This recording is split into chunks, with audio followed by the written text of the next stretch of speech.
introduce your organization because Solar Cookers International is so thankful to have been a laureate. So we look forward to hearing more what that means for everybody else. Okay, so our first slide, it's me.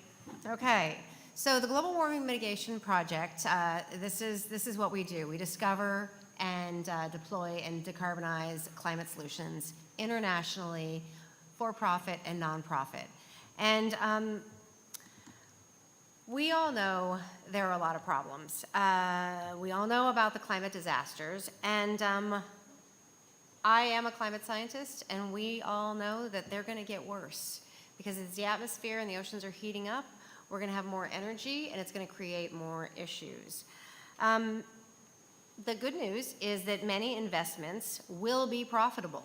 It's a transition, and when there are huge economic transitions, there are financial opportunities. But I want to emphasize that philanthropy plays a very important role, and GWMP is a nonprofit, and this role is undervalued. And there's also a big role for a trained workforce. So these are some of the problems, and let me tell you how we address the solutions.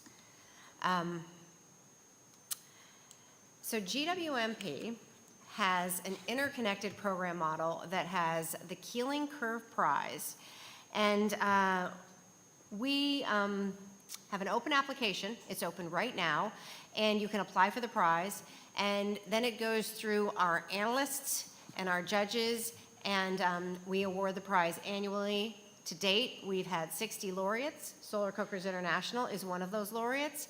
And I will get a little bit more into how the prize interconnects with our other programs as well. There are so many gaps in climate solutions, so we look for ways to bridge these gaps. And in bridging these gaps,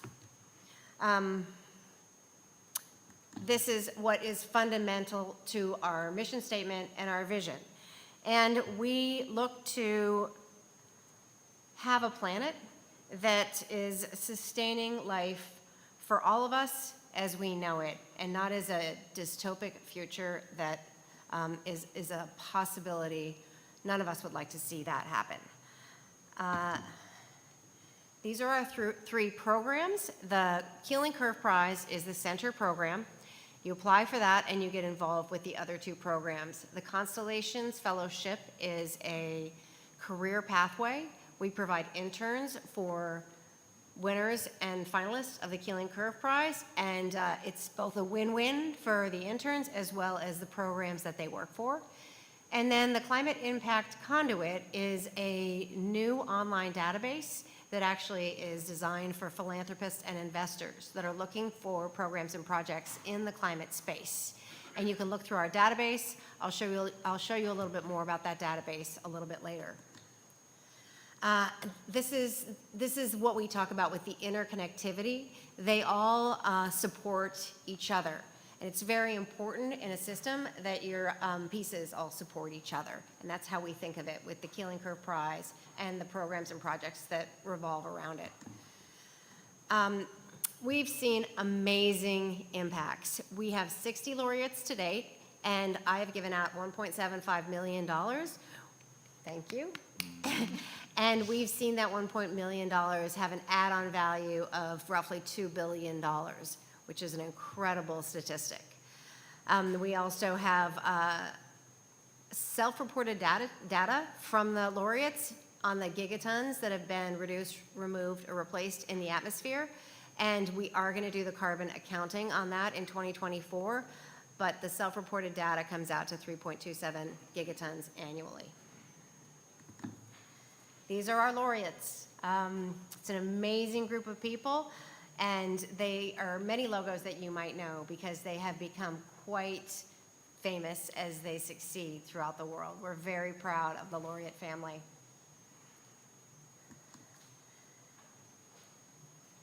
Is this the next? Yep. The video. Yes. Okay. How do we run the video? Just hit next. Yep.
So the Keeling Curve Prize is in 5 categories. It's transport and mobility, energy, social and cultural pathways, finance, and carbon sinks. And those are both low-tech and high-tech.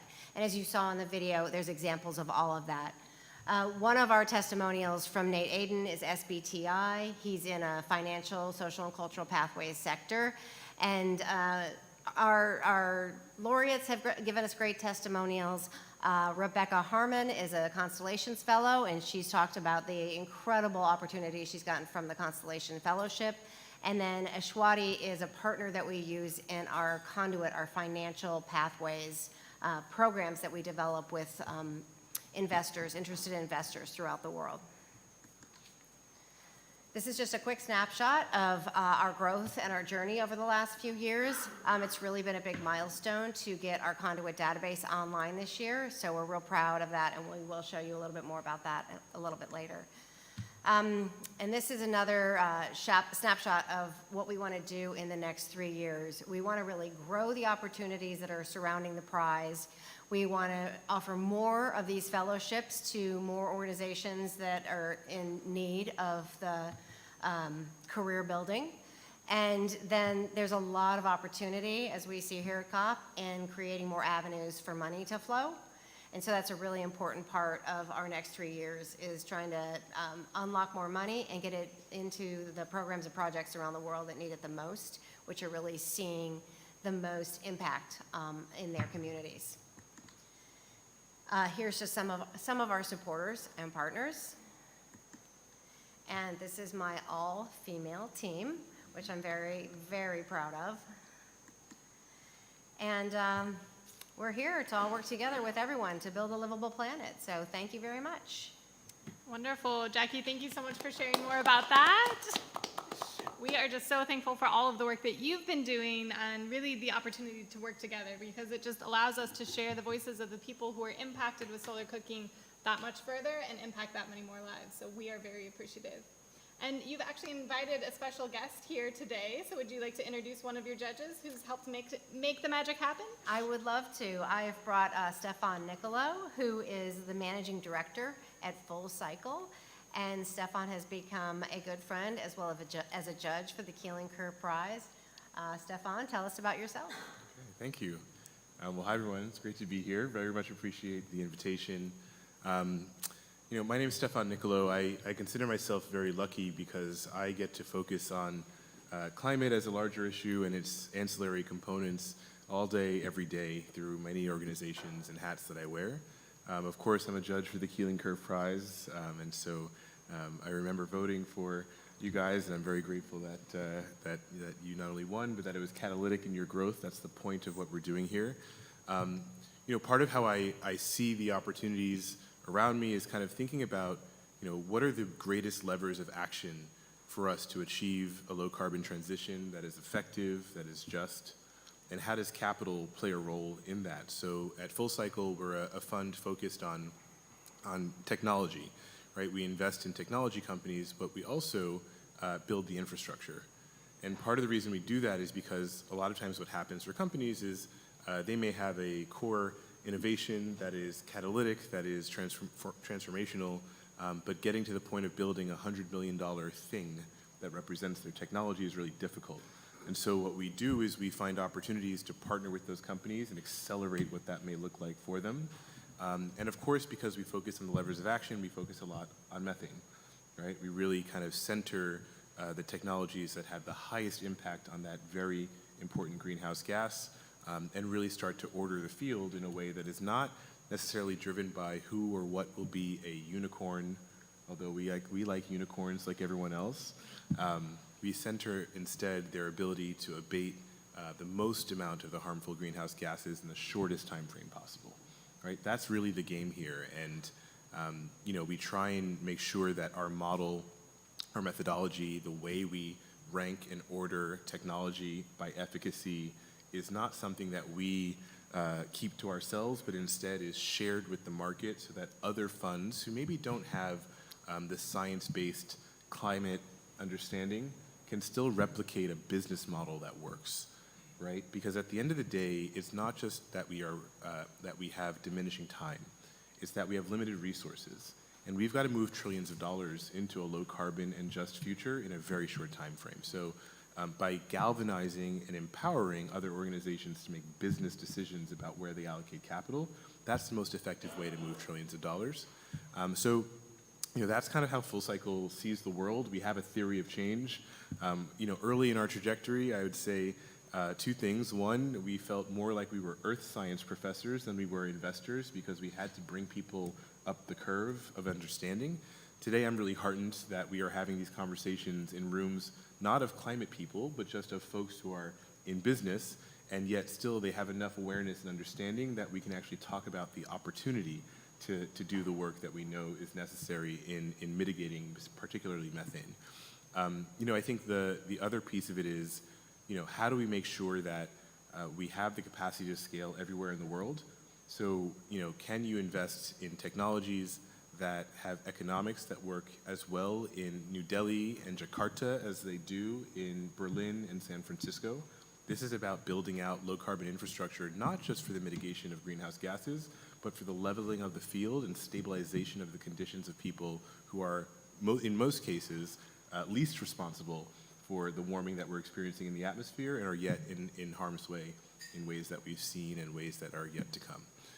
So I will say part of what I do is I run a program office called the ASSW project, and that's focused on kind of the intersection between public sector and private sector so that we have enough relationship between the two such that when we make a commitment here at the COP to reduce methane by 30% by 2030, we have the mechanisms in the private sector to actually do that. We can move the capital, we can build the assets, and we can act in alignment to that stated ambition by virtue of real decisions that get made about capital allocation. So that's me. I am very lucky that I get to do this all day. You can tell I have a passion for it. I'm very grateful to be a judge for the Keeling Curve Prize because I think part of how we build capacity for what we do is we catalyze those folks who are doing this really important work, and we give them the ability to show up for this fight as well. Awesome. Thank you so much for sharing about that. Yeah, we can do a round of applause. We really appreciate you sharing your expertise, and also thank you for the vote as well. It's definitely come in handy. But I really want to bring it back. So Solar Cookers International, as a nonprofit, funding that you both talked about and mentioned is so pivotal because we are trying to address a challenge that affects approximately 2.4 billion, with a B, people who are cooking over open fires and really impacts all of us because we are all dramatically impacted by climate change. And there are more people than we are able to help. So when we're able to have that influx of financial resources, that's more solar cooks. That's more change for our planet. That's better lives and livelihoods. And so it really makes such a difference.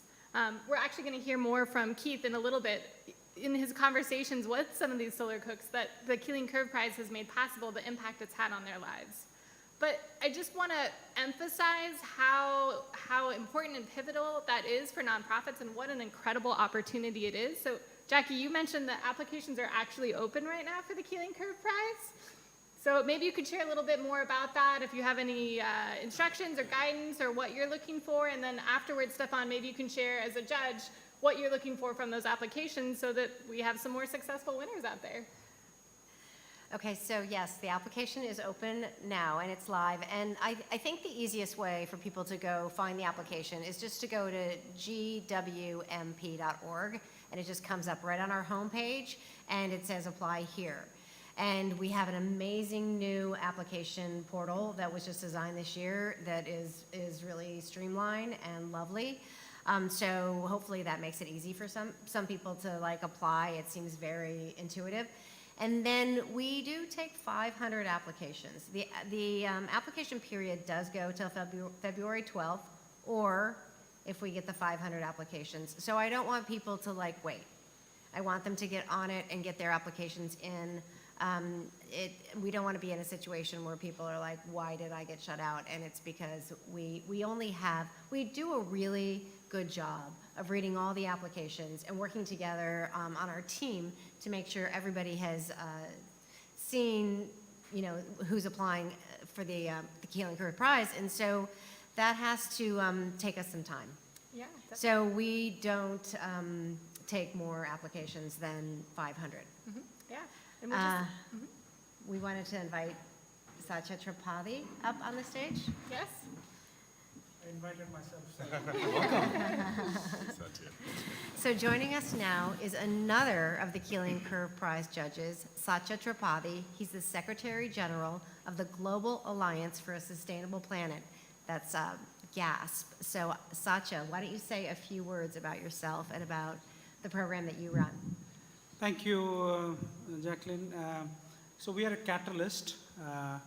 We think system scale because there's so much action happening that the world does not need another not-for-profit that replicates and duplicates what others are doing. So we're in a very unique space. We look at a system scale problem. We find champions, potentially incubate their ideas. Just to give you an example, an outrageous example. So on the 2nd of December, we signed an agreement with Federated Hermes. It was publicly announced, so I can talk about it. It's a $715 billion entity.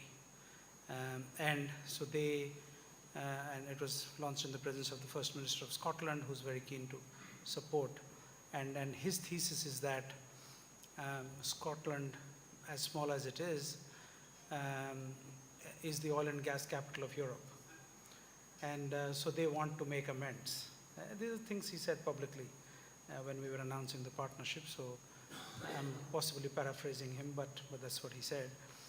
And he said, when the loss and damage fund was announced 2 years ago in Glasgow, we were the first ones to announce a £2 million grant, the first ones. He said, and I see that as virtue signaling. And in 2 years now, that fund has grown to $500 million. So that's great investment for Scotland. He said, that's why I'm here today, so that we will support you, and we want you to get to that scale very soon. And what we are working on is this. In the partnership with Federated Hermes, is we're trying to create a new institution called the World Climate and Nature Guarantee Facility. And the idea is to provide $100 billion in first loss guarantees in the next 15 years.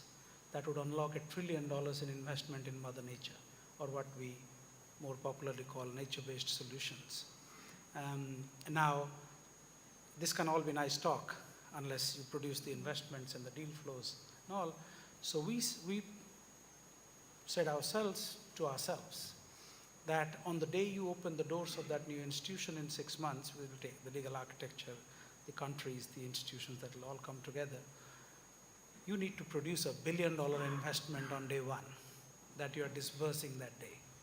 Then people will believe you, otherwise people have no business to believe you because you're not adding value, you're adding to the noise. So that's what we do. Our idea is to do system scale. There are programs that we support globally that are extraordinary in their scope and substance. One of the programs we're supporting is to convert 6 million women farmers to zero synthetic chemical farming.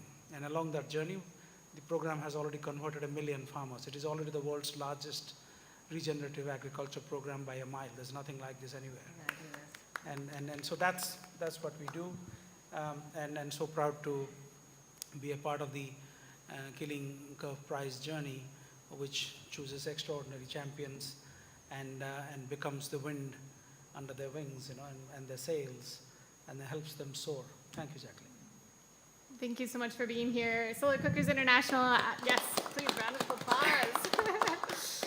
Solar Cookers International, as a laureate of the Keeling Curve Prize, has had such an incredible impact, both for our organization, but really most importantly, the people that we work with. So thank you for that. And we are just encouraging others to apply so they can become laureates as well. But we were wondering if you as judges have any tips or insights in terms of what you're looking for specifically in climate solutions. Stefan, we can start with you. Yeah, thank you. I mean, look, I love reviewing the applications. You really get to see what people are focused on, and it gives you hope that some of the brightest minds in the world that could be doing anything are focused on this issue. It heartens me a lot. But ultimately, I think what we want to catalyze are solutions that can be both effective, in the emissions kind of realm of things, but also in the adaptation realm of things. You want to see solutions that can scale to the point where they actually act in service of people and improving those conditions. So I think one of the things I love as well is that there is diversity of folks who apply, and you can kind of see the various dimensions and angles by which people are tackling climate and nature. I think a couple of things. I think obviously methane. A few weeks ago, someone called me the methane guy, and I just said I hope that's for the right reasons. And so, focusing on methane, of course. I think focusing on deforestation, right? What we do about that big challenge is a big one. I think that if we go down the list of the emergency brakes, I'm on the board of Project Drawdown, and we kind of scale this out and talk about what are the emergency brakes that we have to pull first before we start to accelerate certain technologies. And I think that's important because we're at a point where the order of operations really matters. We cannot just do anything and then hope that it all summates to the 1.5 degree or less world that we deserve to live into. So really I'm looking at that kind of field ordering framework that allows me to say, okay, I can see how this has an effect on alleviating or stopping deforestation. I can see how this has an effect on methane. But then I think the other thing is the underexplored and under-invested into intersections of nature and climate, I think are really important. And if you start to understand the science and the technicality, you start to see innovations that you wouldn't necessarily think can play that role, but really do. So I'll give you one example, not of an applicant, but of something that maybe would be interesting to see if anyone's out there watching and listening. One of the best ways to understand the health of an ecosystem and to understand the diversity, the biodiversity therein, is by putting sensors that capture sound. Right? We want to hear what's happening on the ground. What species are interacting? Where is the mating happening? Do you have certain kinds of pollinators in the field? So that's not necessarily the kind of innovation that you would think of applying for a prize, except when that catalytic capital comes in, you can go to many of the different ecosystems around the world that are imperiled by the things that we humans are doing to diminish biodiversity. Maybe there's a way we could turn the tide in that realm. So that's a hypothetical example that probably exists in a startup somewhere, and that's the kind of thing that we look for because we really have to tackle these core areas from every possible dimension possible. And if we do that well, then I think we're catalyzing the right technologies in the right order. And as a judge, it's an honor to think about that and be able to apply my mind to how we deploy the capital that you're deploying. Thank you so much for explaining that and the framework and the thought process that goes behind it. I can see, with solar cooking, I love it because we're preventing deforestation, as you said, because people don't have to chop down trees in order to cook. And we're also preventing emissions. For example, one family can save from burning 1 ton of wood with 1 solar cooker in a year. So multiply that by the 2.4 billion people cooking over open fires, and the impact is incredible from multiple angles, leaving trees where they should be and not creating additional emissions, both for themselves as well as the planet. So yeah, thank you so much for explaining that. And Sasha, would you like to share a little bit from your perspective as a judge in terms of I have a very interesting story to share. When you talked about a ton of solid fuel being saved with solar cookers, I was about 16, I started shaving, and I was stupid like all 16-year-olds. So I opened the tap. We lived in a house where we had a municipal tap connection, and in those days there were no meters or anything. So you open it, and I'm trying to shave and putting it in. My mother, tremendous wisdom. So she brings in 3 big buckets of 20 liters each or 22 liters each. So she keeps bringing them. I thought, maybe she wants to catch the water because she wants to take it for gardening or something, I didn't even see a purpose there, and I completely ignored her like all 16-year-olds do. And so by the time I had finished my shaving, she had caught 66 liters of water and some more. So the next morning, she came with a half-a-liter jug with some water and some warm water in it, and she said, well, you could shave and you could just turn and twist, and then you'll be fine. And I found it actually much more efficient.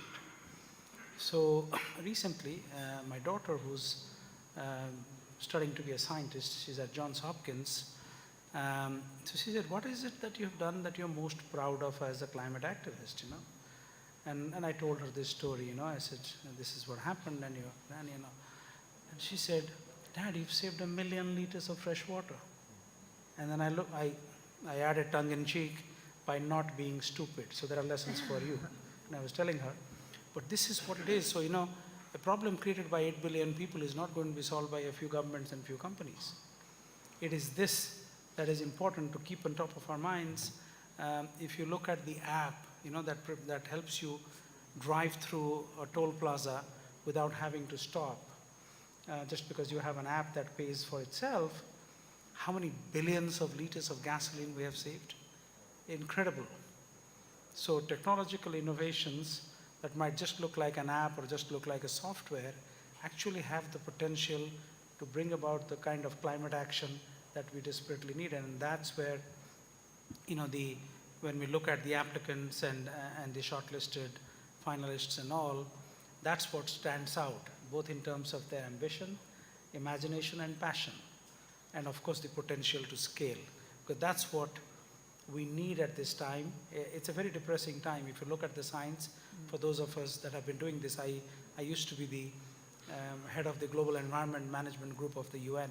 So half of my day went in studying what reports are coming out, or what's the science, and how do we as the UN position ourselves in that conversation, how can we drive change? And then so knowing all that, it's pretty depressing. That we roughly have 10 to 15 years, as Stefan rightly pointed out, we need the emergency brakes. Otherwise, we are literally down the slope with nothing to stop us. And it's not about the planet will be fine after we are gone. It had been fine before we came about and replicated ourselves into the billions. So it's about us. In a very selfish way, we need to save ourselves, not the planet. Planet will be fine. Thank you so much for that very personal example that I think relates to what we're all working towards. And in the effort of sharing more about these examples, I'd like to introduce Keith Wingard, who's the Strategic Partnerships Manager for Solar Cookers International. And he's going to share a little bit more about what a solar cooker is, how Solar Cookers International works, how we're working to scale up these very personal and practical solutions. Thanks, Caitlyn. As Caitlyn mentioned, my name is Keith. I'm the Strategic Partnerships Manager with Solar Cookers International. We're a nonprofit organization based in the United States, but we have partnerships with small organizations around the world that are trying to find ways to make solar cooking an effective way to access clean cooking technology, to avoid burning biomass, wood, charcoal, and other fuel sources for cooking purposes. The work that we do connects to health, because if you're relying on wood and charcoal, then that means you're burning fuel every day for cooking, and it means you're breathing in smoke in your kitchen every day. It connects to gender, because cooking is something that disproportionately impacts women and girls, both in going to collect firewood and then in actually doing that cooking activity. So this is a gender issue that also links to gender empowerment, which I'll talk a little bit more about in a few moments. This is an environmental issue, as we were talking about a little bit earlier. Solar cooking can help decrease the demand on forest resources, decrease the reliance on cutting down trees to use for burning for cooking purposes, and that creation of charcoal as well. And it's an economic savings issue as well. Every meal that you cook with free solar energy means you have a smaller cooking fuel budget for your household. So the economic savings, the gender impacts, the health, these are the things that we talk about when we talk about why solar cooking can be beneficial. But now let's also think about what is solar cooking. This is maybe something that's not as familiar with some people. The solar cooking that I'm talking about is what we refer to as solar thermal cooking. Many people right now hear the word solar and their mind immediately goes to photovoltaics, solar for electricity, right? You use photovoltaics to generate electricity. There's also solar thermal, which in the past has been used for things like water heating and other uses. Solar thermal cookers, like we see on these slides, on this slide here, allow for the redirection of sunlight towards a center point or inside of a receptacle that allows temperatures that get hot enough to heat and cook your food. At the very basic level, you have what's called a reflective panel cooker. This basic cooker can be made out of cardboard with a reflective surface, which folds up for storage and then unfolds, and you can put it out in the sun. And you have a black pot in the center.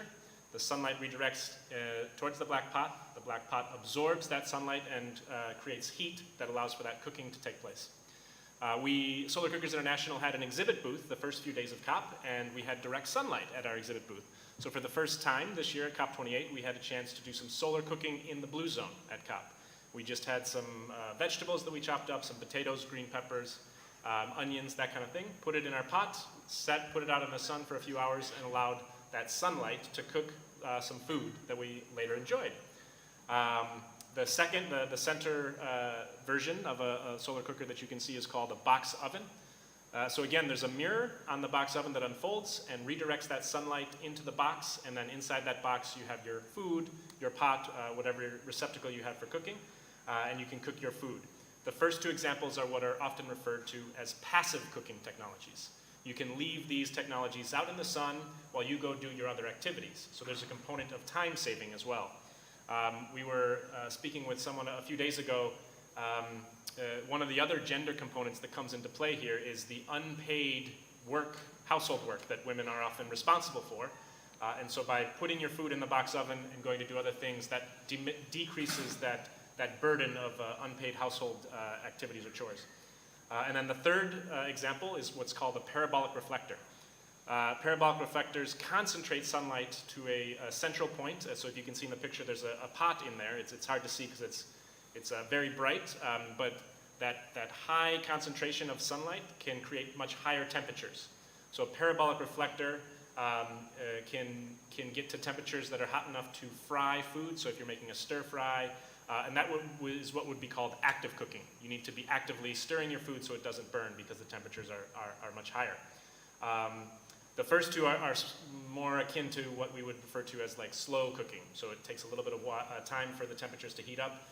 Those are great for foods like rice, beans, potatoes, like I mentioned, whereas the parabolic reflector gets that high temperature for frying. So different solar cookers might be relevant for different types of foods or different purposes. We also, when we're talking about solar cooking, we want to mention that this is what we refer to as an integrated cooking solution. Solar thermal cooking in particular is dependent on direct sunlight. So you can't cook 100% of your meals with a solar cooker, but even 25% of your meals with a solar cooker can significantly reduce your household fuel budget. And we also talk about using complementary technologies like a retained heat basket, which you can cook your food during the daytime and then put your pot into a retained heat basket, which will keep it warm into the evening when you can enjoy your meal later in the day. And the other item is the water pasteurization indicator, or a WAPI. And this helps you identify when water has reached a sufficient temperature to kill off any bacteria in the water source. So solar cookers can also be used for treating water and allowing it to be safe to drink. I'll also mention a couple other examples. The Fresnel lens, the Fresnel mirror, and evacuated tubes are other technologies. It's exciting to see that there continues to be innovation in what solar cookers are being manufactured and produced and innovated upon. And these are a few more examples. And then at a larger scale, there's also something called institutional solar cooking.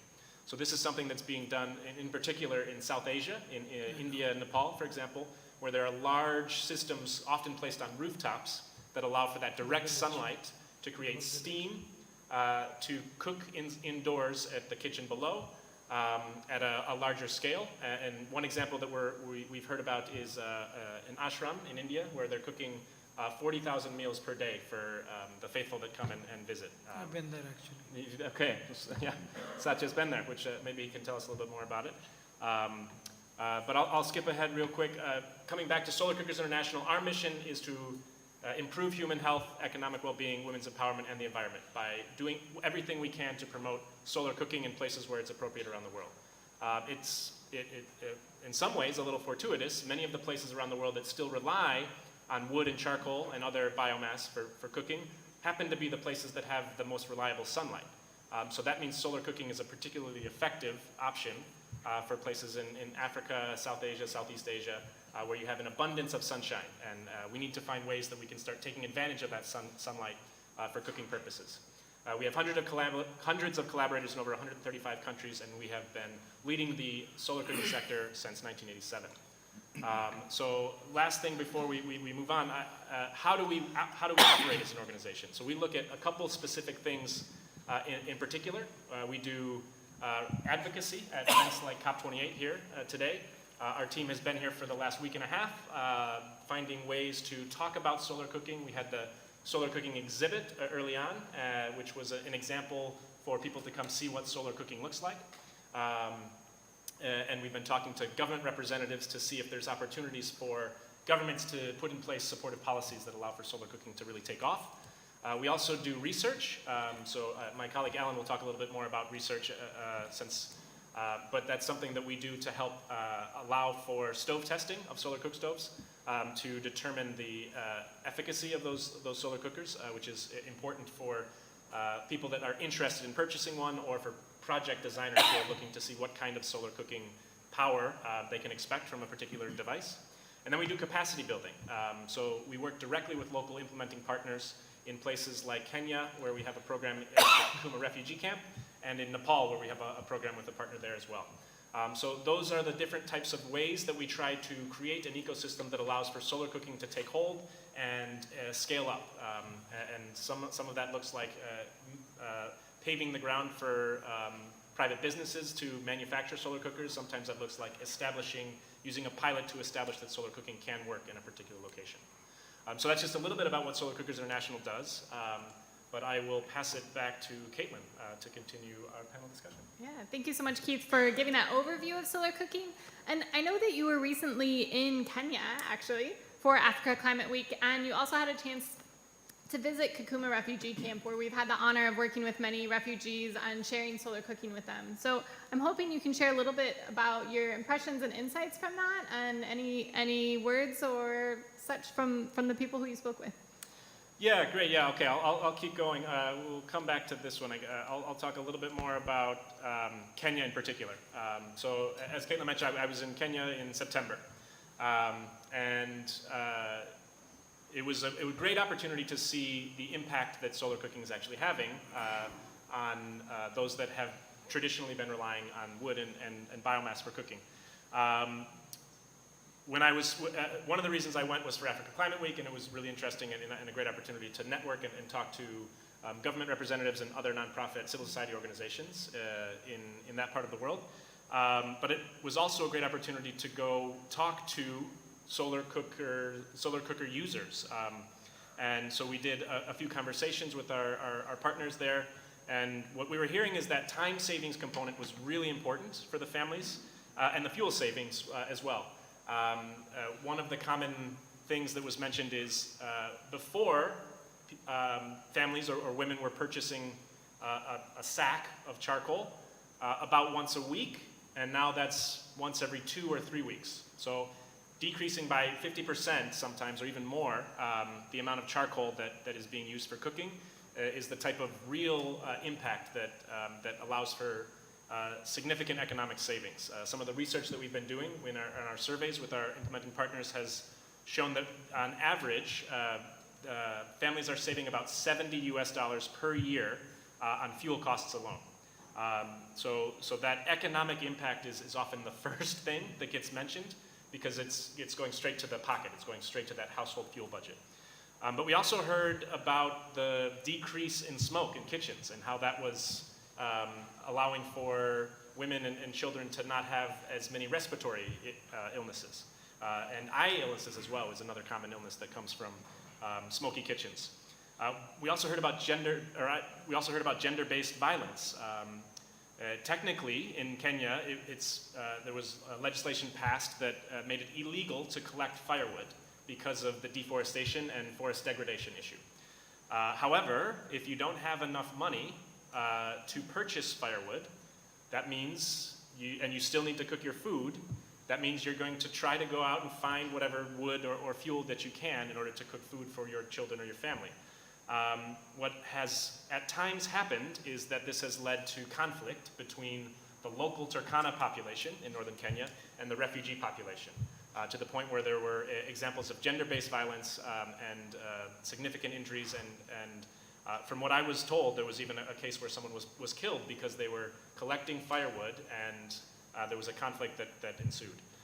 So allowing for solar cooking to be part of this solution can decrease that demand on the forest and can decrease the chance for that conflict to take place. I also want to turn to one individual in particular who's photographed on this slide. Her name is Rebecca. She is a refugee from South Sudan.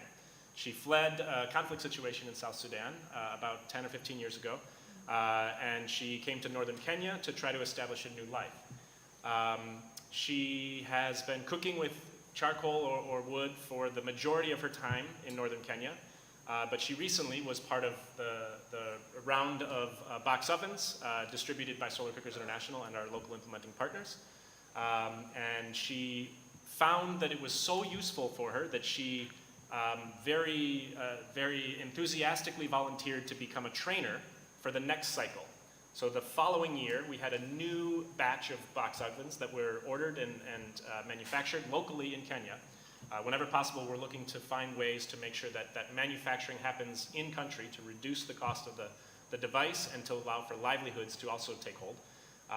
And Rebecca, speaking in a common local language and speaking from a place of experience, having already been used to using this box oven device, is teaching new families about how to effectively use this box oven so that you can reduce your fuel budget, you can increase your health outcomes, and you can cook your food using sunlight. Unfortunately, Rebecca isn't able to be here with us today, but we do have a short video that we wanted to share so that we can give her a chance to talk about what it's like to use a box oven.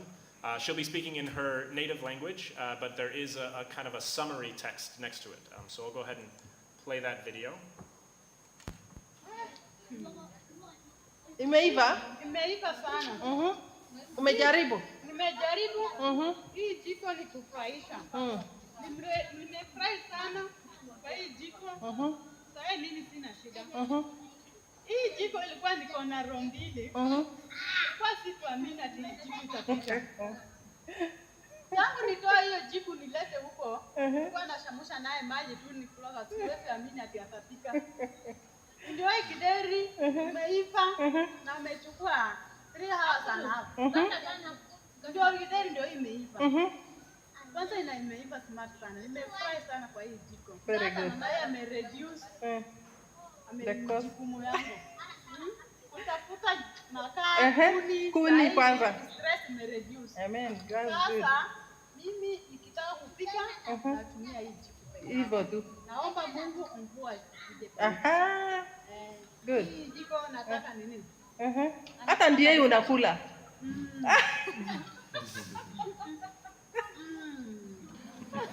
Hivi. Sana. Sawa. Sasa hii ni githeri, mahindi na maragwe. 3 hours and half. Imeiva sana, lakini juu tu mtoto alikuja akamaga maji baridi. Otherwise ni 3 hours peke yake. Lakini hakuna shida. Next time tutakuja tena kupika siku ngine, kitu ngine tofauti, si ndio? Tutapika kitu ngine tofauti, ama nyama, ama mayai, ama nini. Yani tutapika. So sai hata namshukuru. Ndio mtoto yako hata anapenda. Ndio yeye anataka. Very good. So I was there with Rebecca about 2 months ago in that exact that's where her home is, and I was speaking with her, and it was really an honor to have the opportunity to hear directly from Rebecca and to hear what it's been like to have a solar box oven there to cook her food. And like I mentioned earlier, these passive cooking technologies, these box ovens, are especially effective for rice, beans, potatoes, those kinds of foods that you want to kind of simmer slowly over time. And actually, if you cook, it doesn't create a temperature that's high enough where you're going to burn your food. So Rebecca was saying she doesn't have to worry that the food's going to get burned and then it's wasted. She can put it in her box oven out in the sunlight when she has that direct sunlight, let it cook, and then she comes back and it's ready to go and ready to eat, and it's nutritious food that allows her to eat and to feed her kids as well.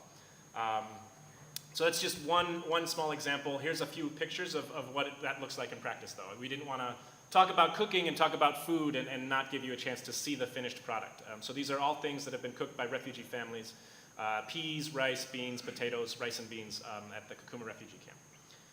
So I'll leave it there, and we'll pass it back to Caitlyn. Yeah, so thank you so much, Keith, for sharing really what touches our hearts. I mean, it's universal. We all need to eat. We all experience the sun, and that joy of being able to share that with her child in a healthy way, and just to share, she has 7 kids, and despite all of the challenges that she's experienced, she's also taking care of 3 orphans.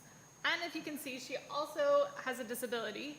So if you can imagine how challenging it would be to gather and carry firewood, what she's able to do to take care of herself and her family, you can see that pride, that expertise that then she's able to share with her community. And she's now a fierce advocate for solar cooking. She's like, I want all of my neighbors to be solar cooking. Let's make this happen. So I appreciate everybody here today wanting to be a part of that solution to scale it up, because that's what we need to do for every single Rebecca out there. Yeah, go for it. I just want to make it really clear why I checked the box and voted for you, right? You see in that video a couple of things. I think first is the alternative to the fuels that, when partially combusted, release black carbon into the atmosphere. When fully combusted, release methane. When they're, and are part of the CO2 story as well. But I think what we sometimes lose track of in climate is that ultimately this is a human story. This is about what happens to people. And not just the moral calling for us to share and understand our shared conditions with people around the world, people we'll never meet. I think it's also that the mind that might solve our next greatest challenge, that might cure cancer, get us off this planet, might be that little boy who, undernourished, malnourished, doesn't have the capacity to do what he is meant to do. And I'm calling us to a bigger picture here, and you see a picture, you see it in that video, and it's really wonderful and noble, and I just want to applaud you guys again. If I could, I'd vote for you twice. Thanks.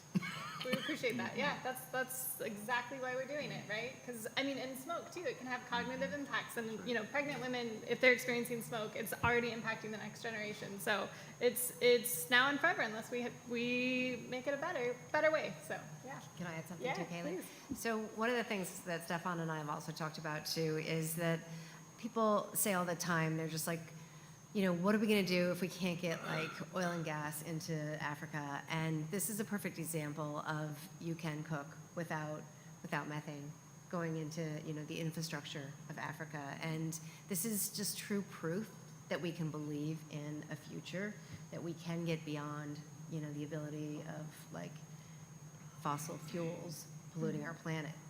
And I think that I also want to add that this gives this woman dignity as well, which is an incredible thing to see. Yep. Yeah, thank you so much for sharing that. She doesn't have to risk being raped in gathering fuel. Actually, Keith, I think you were saying that one of the people who you spoke with shared that a 14-year-old girl was beheaded while looking for firewood. And nobody should have to experience that just to be able to cook and for their family to eat. So, literally life-changing.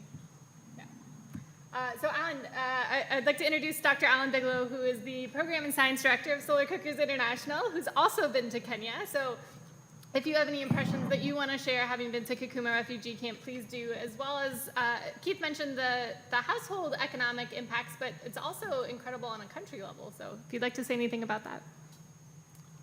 Yes, thank you, Caitlyn. It's really a pleasure to be here today. I've enjoyed meeting you both and looking forward to continuing the conversation.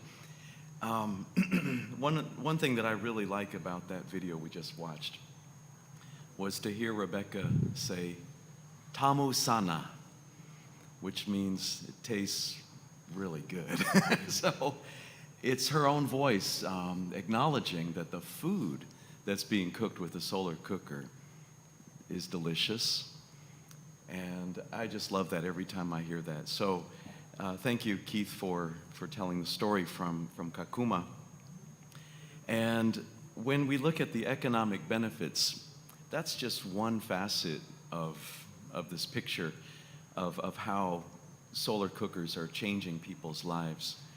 And as the Program and Science Director at Solar Cookers International, my background, I'm a physicist, and I'm very interested in information that we can gather, data, and that is something that is extremely important from these initiatives.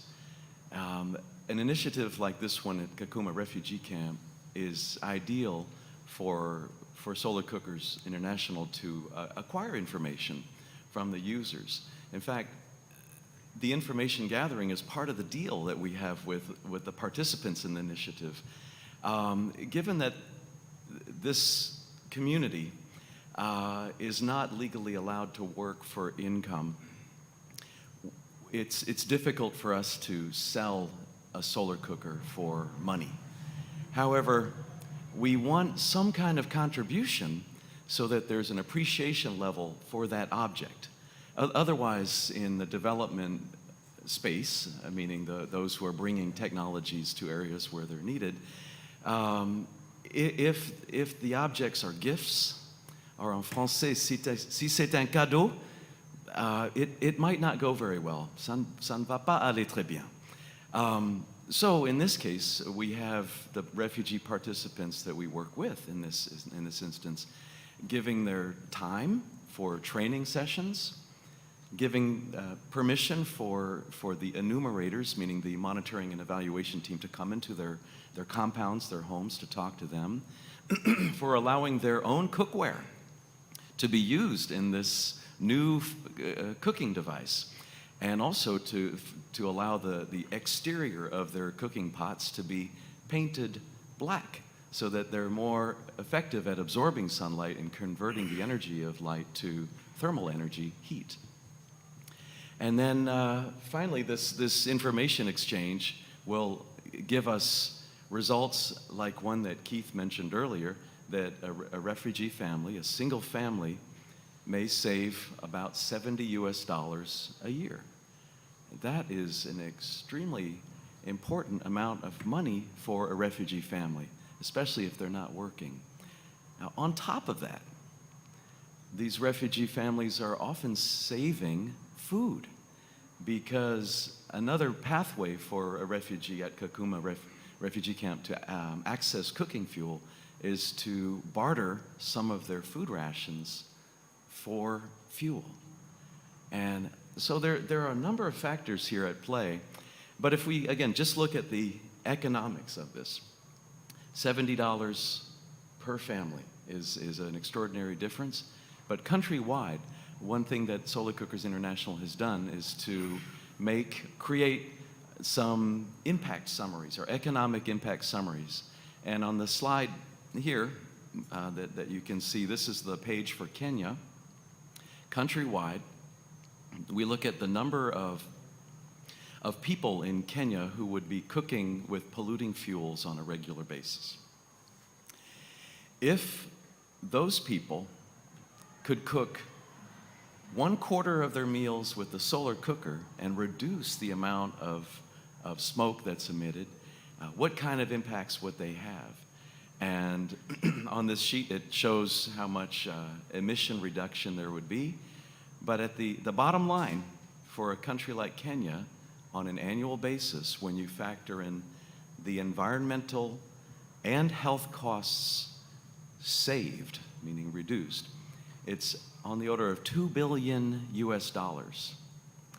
So this is the kind of impact something like a solar cooker can have if it is truly implemented at scale on a national basis.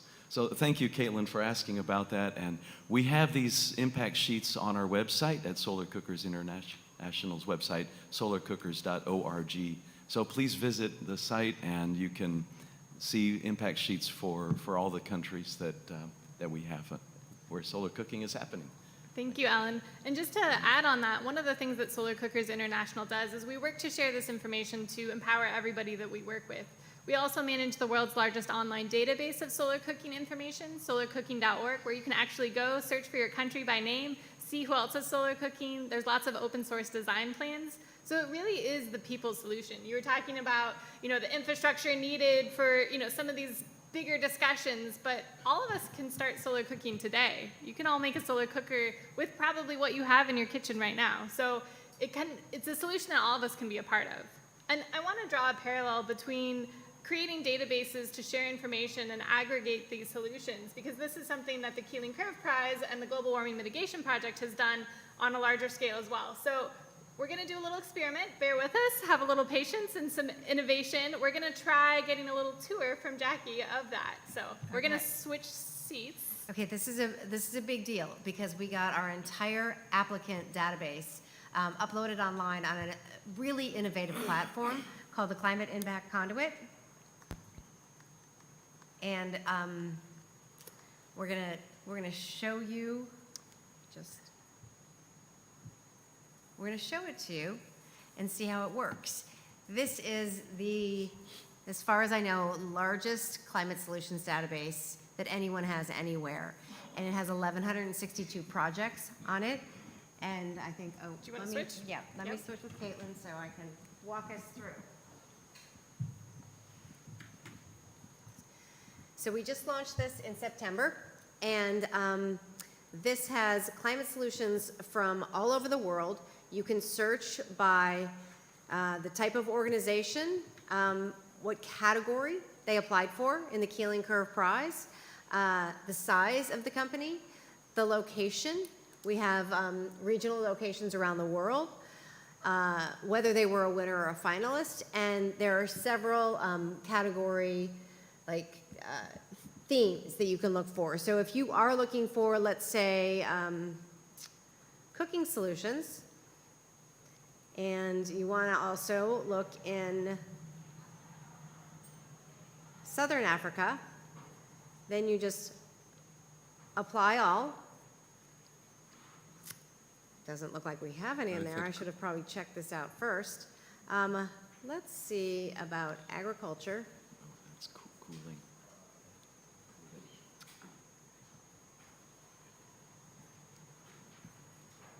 Okay, so agricultural solutions throughout Southern Africa, and you get a list, and you can go through, and let's say you want to check on one of these, like one of our winners over the years was Canopy, which I just saw. And then you can go on to Canopy, and it will give you all kinds of information about the organization. Seems to be loading. So you can get information like a Climate Solutions Wikipedia. And then if you're interested in actually engaging with us more and finding out some of their financial statistics, what kind of seed round they might be in, how to connect with them independently, then we will have a customized membership where you can contact us and work with us in order to get hands-on help from the Keeling Curve Prize. And we can also create pitch events for family foundations. And this is just another amazing way to connect money with projects and to connect more people with more solutions in the climate space. Very well said, Jackie. Thank you so much. And actually, I'd like to invite our judges to add on to that if they'd like to comment on the value that the Global Warming Mitigation Project brings in connecting these opportunities for laureates such as ourselves. So, I think part of it is, if you're not every day, all day looking at solutions, like I said at the outset, I'm lucky. I get to do this stuff all day, but not everyone does. And so having a well-structured, well-organized database of active, effective participants with this level of granular detail of how they impact and effectuate the issues that we care about, where they're located, it ends up being kind of the way that, it ends up allowing us to organize as investors the way we think about risk, the way we think about preferences and how we invest, the way we want to show up and have impact in the world. And so, that kind of well-structured data is the base layer to really good decision making.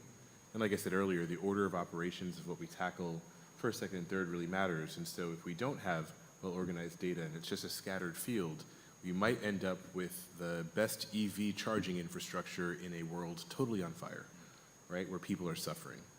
And so we really do have to think about how we order the deployment of capital, and this is the kind of tool that helps us do that. And I know there's things down the pipeline that GWMP is planning that will additionally help people start to make those investments. Thank you. Satya, would you like to add? Well, I think the most important thing is, I was this morning, I was at a gathering at the EY Pavilion in the Green Zone where my good friend Joe Madden, the founder of Expansive, and a few others were coming together to present something that has been really required, which is that you have farmers doing all the stuff, but they're smallholders, they're tiny. They don't have access to the carbon markets, they don't have the ability, they don't have the resources. Most of the time they don't even understand what to do and who to talk to. These are not the kind of people that are finalists in a KCP prize, because these are knowledgeable people that are doing, it's a very structured, different environment. And then there is that world of finance, which understands a particular language and understands risk as being, possibility, probability times impact is the metric they understand. They don't understand how risk is understood by the farmer. So somebody needs to create that data stack that builds the trust, which can actually help the trillions flow. Otherwise, we'll keep talking about, we don't even have billions and the nature-based solutions need trillions to make a difference. So I think this is what it does. It creates that trust, that information subset, which has been vetted, has been looked at by very credible people, and some of them, of course, got the prize, the others didn't. But bringing all of that together creates that neural bridge between those that need the resources and those that have the ability to deploy the resources. Otherwise, they're both in their silos and both really looking for each other, but the matchmaking doesn't happen. So I think this is that, it opens up that gate of opportunities. So I think it's wonderful. Thank you so much for highlighting the importance of aggregating and matching these solutions and the people interested in investing in them. And Alan, I'd like to invite you to share a little bit from the perspective of a winner of the Keeling Curve Prize, what it's meant. Because, yeah, I think you highlighted such the value that it can have. And I think, Alan, you can share a little bit having been to the laureates reception as well. So. Thank you, Caitlyn. And thank you, Jackie, for running this program. The Keeling Curve Prize has been a tremendous award for SCI, and it has made a difference. So having, from my end, managed the program that we have ongoing in Kenya on an annual basis, I am intimately familiar with the budget and the numbers, how many cookers and the timeline, et cetera. And from that perspective alone, I can say that we were able to double our impact on the year that we won the prize. And so that meant we doubled the numbers of solar cookers, if you just look at the budget and what that program is doing on an annual basis. However, come back and look at the video of Rebecca and how she's cooking. This changed her life, and she has said that this has probably saved her life, given the struggles that she often had been going through to access firewood. So that's part of the impact, is changing lives, saving lives. And so I want to acknowledge that very, very clearly. Yes, I was at the laureate celebration this past year in New York, but even before that, winning this prize has opened up some other doors. And about a year ago, we were invited to attend a TED Countdown event in London. And that was an extraordinary event. It was bringing together, it was a challenging event. It was bringing together people who work in the fossil fuel industry and people who work in the renewable energy industry in the same space and time to have conversations. And that was very interesting, and I think it was enlightening for everybody who was there. So we would not have been invited to that event had we not won the prize. So that was a fantastic opportunity to go there. Also, the level of recognition that the prize brings. We're able to put this on our website, state this in proposals, and when an organization is seeking funding, if you can list the awards that you've won and how that has impacted what your organization does, that makes a difference. So we know that has impacted some of the potentials for our seeking additional funds. It definitely strengthens our proposals. Now, coming back to the event that was in New York City just a few months ago, the laureate celebration, there's a community coming together here. And I was delighted to be there at that event, to meet other laureates and judges and talk to them. And found that there really is a common interest. We're working on as a unified group now to make a difference on the climate front. So we are now having this common front under the name Keeling Curve Prize. I just want to take a moment to acknowledge that I often point that Keeling Curve out. So Keeling Curve Prize is named after a person, Keeling, the last name Keeling. And I find that the Keeling Curve is so important that I actually include it in our portable hard copy of our presentation material that Solar Cookers International brings to events like this. And I just print out a new copy of it every time, because this truly is an indicator of what's going on. How are we doing? And so I'll just share this real quick. You've probably seen this before, but over time, the amount of carbon dioxide in our atmosphere has been going up on an annual basis. You see cycles of when it's fall and spring, winter, summer. There are oscillations, but we're not pulling that down. And so this is a reality check. And fortunately, I have reason to bring this out because of the Keeling Curve Prize. It reminds me, show this. I showed this at the TED event, and it's here with me here at COP28, and it will be updated as we go. We have to turn this around. So that is some of the impact that winning the Keeling Curve Prize has had to us, and we really appreciate having this opportunity. Thank you. Thank you, Alan. Thank you, Alan, for sharing what motivates all of us and brings us together. Because as each of our panelists have been saying, a single one of us can't do this on our own. It takes all of us working together. So here's our audience participation section. The beautiful thing about solar cooking and the Keeling Curve Prize is there's an opportunity for you to be a part of the solution. So we welcome questions from the audience, or if there's any questions from online, or also if any panelists have questions for each other, now is a great time to do that. So I'll open it up in case anybody has questions from the audience or questions online or questions for our panelists. Otherwise, I have a lot more questions here, which I don't think we'll have time for all of them, but this is such an engaging conversation. I'll throw out a question for the solar cookers. So one of the things that people say, one of the fallacies they say all the time is, you know, the sun doesn't always shine and the wind doesn't always blow, and how are we going to do this with renewable energy? How much work are you guys doing with some of the battery technology? Because that's an area, like the energy is an area of our prize, and we're really seeing some interesting innovation in really small kind of like graphene batteries and things like that. And I'm wondering how much you coordinate with battery technology. That is a great question. Thank you for asking. And one of the really awesome opportunities for us as a network leader and collaborator is that we can't do everything by ourselves, but we're paying attention to what our collaborators are doing in terms of their research, and then we're able to help share that as well.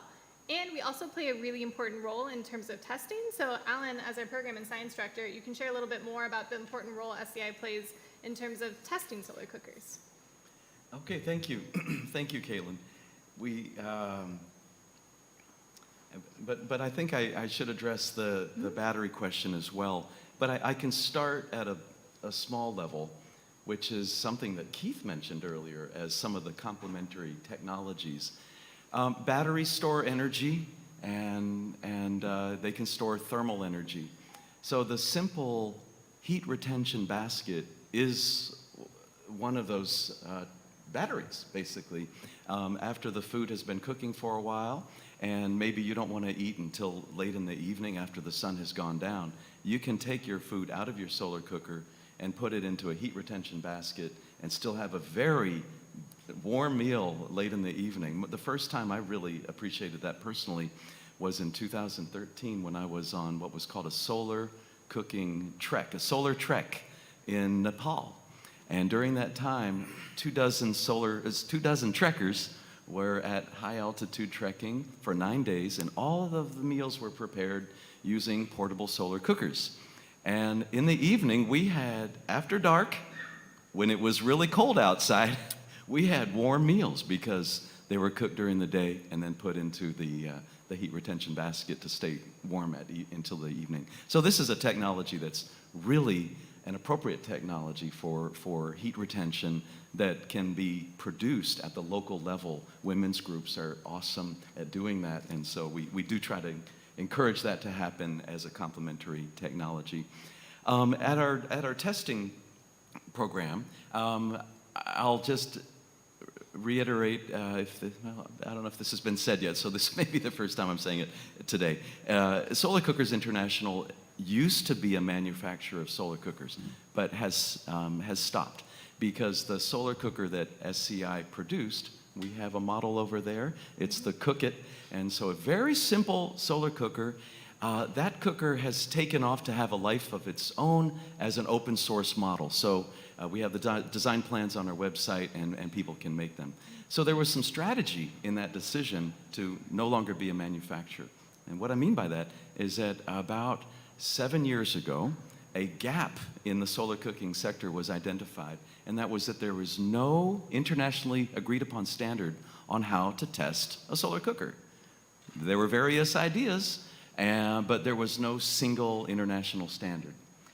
So SCI thought, okay, that's an opportunity, let's go for that.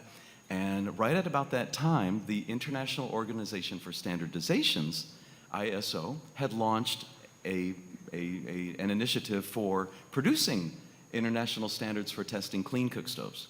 Now, solar cookers are a part of that, and so that gave us guidance on how to basically develop a testing platform at SCI. We've become a testing organization, and we call our program the Performance Evaluation Process, or PEP for short. And the PEP program, well, it's very simple. It harmonizes with the ISO standards for clean cook stoves, and we measure the temperature over time of water that's being heated in a solar cooker, and we compare that temperature to the ambient temperature. We use freshman level equations, so this is an accessible routine that people can understand, they can read about it. But ultimately, we're able to measure what we call the standard cooking power in watts. So now we have the ability to get a number that is a performance specification for any solar cooker and provide that to the world. So we do post these values on our website after a solar cooker manufacturer has given us written permission to do so. But again, prior to this, there was a lot of confusion in the solar cooking sector, or to those who wanted to invest in solar cookers, either as an individual consumer or maybe a large-scale program.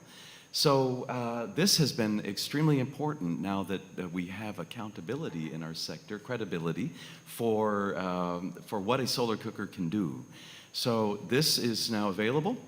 We are a testing organization, and we also have a partner in Nairobi that is actively involved. And during this past year, I have to say that they finalized the PEP tests for the solar cookers that we are using in Kenya.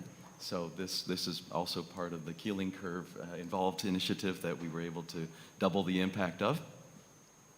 And yeah, so please know about that, especially those who want to invest at large scale.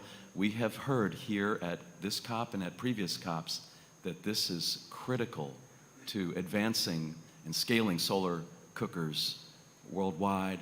There needs to be an internationally agreed upon standard for how to measure the performance. We have that now, and we're measuring those values. And we encourage that any initiative involve PEP-tested cookers. Okay, thank you. Thank you, Ann. And I believe we had a question from the audience.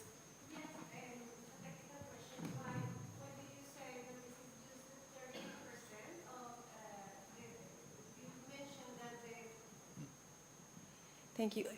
You mentioned that you avoid use regular cooking.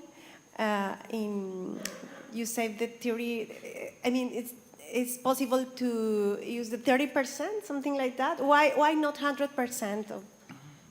Yeah, that's a very good question, and we've heard that question from others. So we've thought through this when we came up with our economic impact surveys and studies, that 1/4 usage was something that was reasonable on average for somebody who has a solar cooker. So there are some days where there's very little sun, and those days might not be appropriate for solar cooking. So we call solar cooking an integrative solution, where it's integrated into what a household may already have in terms of cooking solutions. So on rainy days, we can't use this type of solar cooker. So that's part of the ratio. But why not 100%? In areas that are particularly sunny, this number could go much higher, definitely, but then it might also need to be balanced on average for those people who are extremely busy and maybe they have to travel for work, and so there's more challenges. We found that through our surveys of usage, that the 1/4% is actually a pretty good one. We would love to see that go higher. I'm a solar cook, and I live in New York.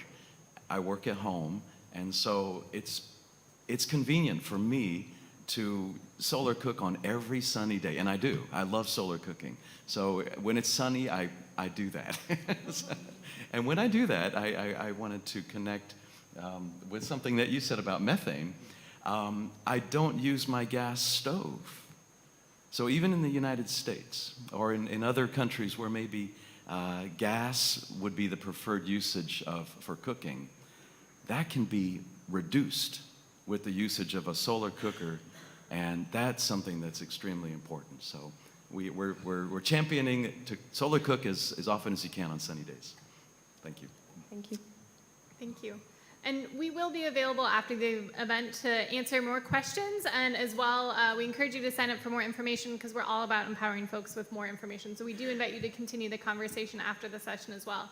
But I do want to give our panelists a chance to share some closing remarks and share. I mean, we've had such an inspiring discussion, but I want to give everybody a chance to share from your perspective, why is it urgent that we scale up these climate solutions? And I think I'll start on the far end, so we can end with Jackie, our co-organizer here. So again, why is it urgent that we scale up these climate solutions from your perspective? Why are you here today? Why do you care? Well, I think we have the solutions. I think the money is there. We need to be that bridge I think it's a no-brainer. The solutions have to be scaled up, because without that we are dead. And I'm talking about our species, not all the incalculable harm we have done to the living fabric of the planet. It can all be forgiven if we can heal it back. Then we would have truly lived up to the potential of the human race. That when the chips are down, we really can innovate our way out of it. And sometimes innovate is not a very narrow term, not a scientific innovation or not a social sector innovation. It's innovation also as in reimagining things. The American futurist Alvin Toffler famously said that the illiterate of the 21st century will not be those that cannot read and write. It will be those that cannot learn, unlearn, and relearn. So it is time for us to unlearn and relearn everything we have learned, because that has brought us where we are right now. So that's why we need to scale the solutions. That's why we need to be that bridge. That's why we need to interpret that risk in a way that the financial world understands, and reduce that and mitigate that risk where we can by bringing in other actors whose presence itself in the room mitigates the risk. Sometimes you produce things without knowing where the market is, or if there is a market.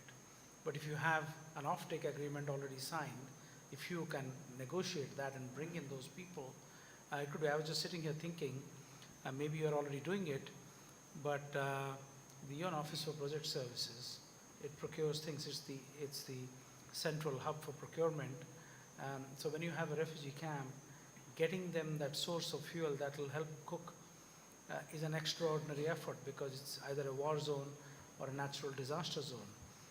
Can Solo Cookers International be that intermediary that actually brings in all those things and puts it onto those portals, start that conversation? And I actually met with the Undersecretary General for UNOPS, the Executive Director, who's a former minister from Portugal.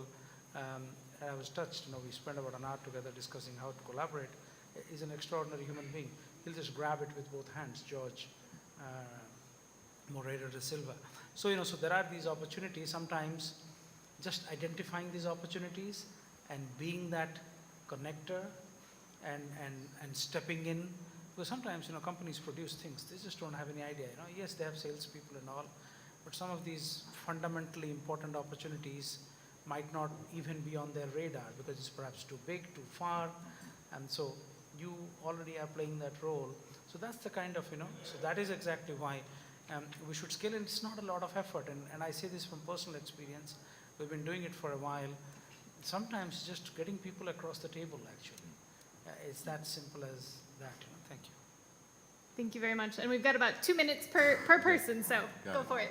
I'll be as fast as I can. So if I zoom out, and when I think about this, there's kind of three main areas where we've got to do our work. The first is kind of stabilizing the climate. That is most effectively effectuated by emissions and figuring out the most harmful emissions and how we stop emitting them. Building up adaptive capacity, because climate is destabilizing now, and so we have to have the ability to be resilient and to build better systems that allow for that resiliency to mean that we have a buffer between harsh climate and people. And then I think stabilizing the floor and removing the ceiling for people, right? These are the three areas where if we do our job well, we wind up in 2100, humans 2.0, right? And in a world that actually works, that is sustainable, that's just. And so, there's in the auspices of the United Nations, where we find ourselves here today, the concept of shared but differentiated responsibility comes to mind, right? That is to say that each of us plays a role, but not everyone plays the same role. And so identifying what your differentiated role, either as a human person or as an entity, an investor, a corporate, a funder, what that role looks like means that you have a toolkit available to you that is differentiated, right? That everyone has a different set of tools because of how they show up in the world, their lived experience, their professional experience. So having solutions at our fingertips allows us to identify which of those tools we can effectuate, invest in, deploy, support, that achieves those one or all of those three things. And I think that's the reason why having solutions at the helm is so important, and having it well organized, well structured, supported, and catalyzed with things like the Keeling Curve Prize is so important for what happens next. Thank you for summarizing that so nicely. And solar cooking is helpful for both mitigation and adaptation, so very well said. Alan, if you could speak on behalf of Solar Cookers International to wrap things up. Thank you, Caitlyn, and thank you, Stefan and Satya, for your remarks. We really appreciate that you're here today, and it's helping to broaden our scope as well to hear from you. So thank you very much, and we hope to continue working together as part of the Keeling Curve ecosystem, we might call it, or this family. And if I could just bring it back to the individual level for a moment, and if I can also speak from my personal experience from my childhood, my father was posted in West Africa for a few years in the country that was called La Haute Volta, Upper Volta. We were in Ouagadougou. And we have somebody from Ouagadougou here today, and we've been enjoying conversations. But at that time, I remember we used to travel in the countryside. I was about 9, 10 years old. This is going back a while. And that country is now called Burkina Faso. And we would see women and young girls walking across barren areas as we would travel through the countryside, bringing home bundles of wood on their heads. And that was almost 50 years ago. Yes, I'm dating myself, but that was a long time ago. And now, that issue of deforestation and the struggle to find wood is worse. So we still have a lot of work to do, and while I'm shocked to hear forecasts of desertification that may reach on down through Togo to Lomé by 2050 if we don't get this together, the picture of that just is inconceivable. So we have a solution that we think can help curb that, slow that down, and it's so simple. This can change people's lives. It can preserve the environment. It can save money. It's a worthwhile investment, and the technology is proven. The food tastes good. It's a lot of fun. It's educational. It's so much. It empowers women and young girls. So the next generation is really, it's an exciting aspect to this. This is what brings me hope. And I think for SCI as a whole, is that we have a next generation that now knows these solutions and can bring them to the table and implement them in their communities. So thank you very much. Thank you. Okay, so Caitlyn, you asked the question, why is this urgent to scale up? And so I'm going to take it out to the macro level because Alan went into the personal level. 8.8 billion people and growing on the planet. People want energy access, and people want health and safety and stability. And that's not the way it's going to go if we keep emitting greenhouse gases into our world.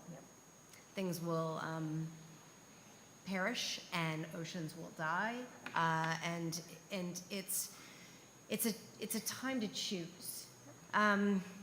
I see this as sort of a domino effect. We can go in one direction and things will collapse, or we can go in the other direction and opportunity and value will come out of a climate transition. So I think that's why it's urgent. And one of my favorite things that I think defines this moment is ask yourself who you are. And it's not about that question, it's about how you act. And your actions are what define you. I couldn't have said it better. Thank you so much. Excuse me, I'm sorry, but Yes. All right. Okay. Thank you for being a part of the solution.